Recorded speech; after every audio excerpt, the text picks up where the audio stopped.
mandrakizay Fizahoa malahelo de aiza ny tanàna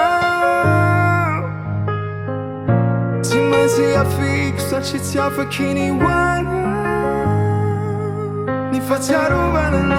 mbola ao an-tsaiko ao Tiako haina raha tsy afa